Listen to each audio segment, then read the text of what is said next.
नमस्कार प्यारे विद्यार्थियों, उम्मीद करता हूँ आप लोग घर में सुरक्षित है, सही सलामत है।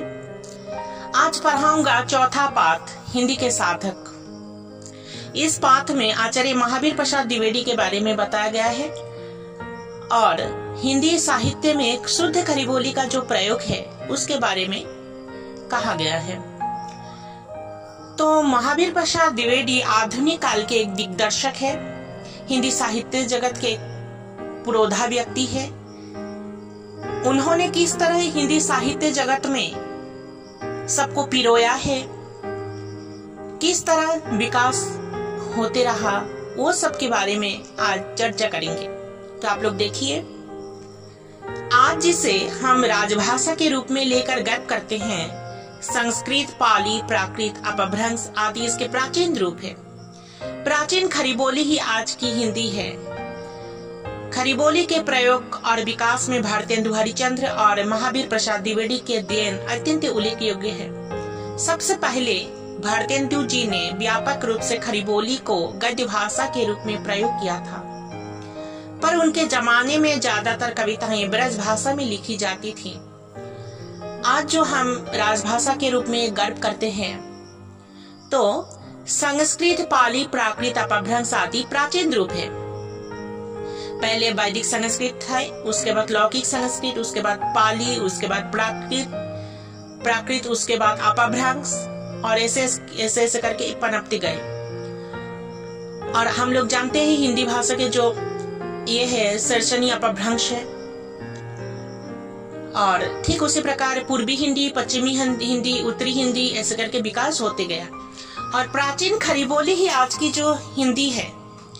खड़ी बोली के प्रयोग और विकास में भारतेंदु हरिश्चंद्र और महावीर प्रसाद द्विवेदी का जो देन है अत्यंत उल्लेख योग्य है।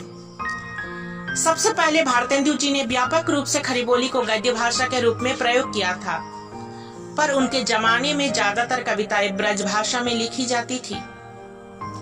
आचार्य महावीर प्रसाद द्विवेदी का आविर्भाव हिंदी खड़ी बोली के लिए सबसे उल्लेखनीय बात है। महावीर प्रसाद द्विवेदी का जो आविर्भाव है वो हिंदी खड़ी बोली के लिए सबसे उल्लेखनीय बात है। उन्होंने सबसे पहले पूर्व प्रचलित ब्रज भाषा को सर्वथा त्याग दिया और उन्होंने पूर्व प्रचलित जो ब्रज भाषा है वो सर्वथा त्याग दिया।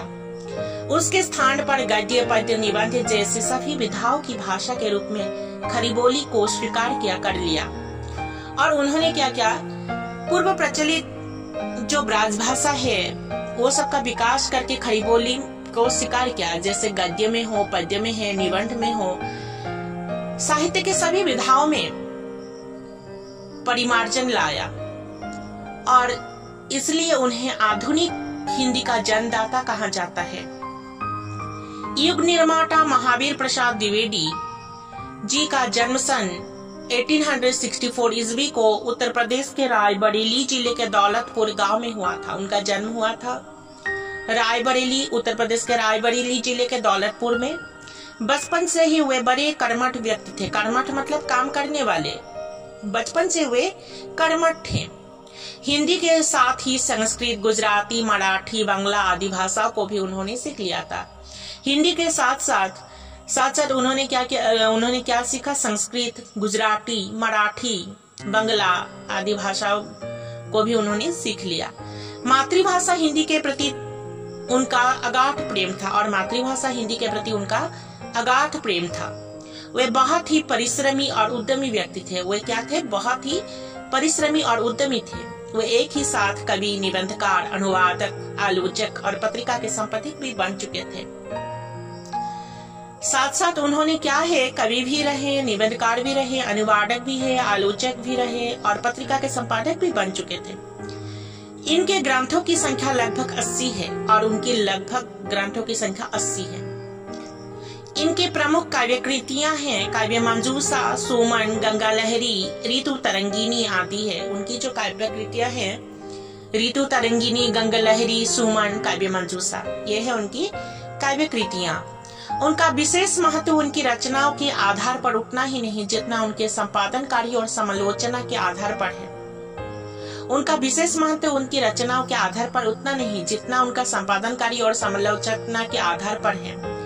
भारतेंदु जी के देहावसान के बाद सन 1903 से 1920 तक वे सरस्वती पत्रिका के संपादक बने रहे और भारतेंदु जी के मृत्यु के पश्चात 1903 से 1920 तक वे सरस्वती पत्रिका के संपादक बने रहे। केवल सरस्वती की रचनाओं को ही नहीं बल्कि अन्य रचनाओं को भी आपने सुधारा और उन पर समालोचनाएं प्रस्तुत की। इस प्रकार सरस्वती द्वारा उन्होंने साहित्य के क्षेत्र में सुरुचि, सुशिक्षा और व्याकरण सम्मत हिंदी भाषा का प्रचार किया।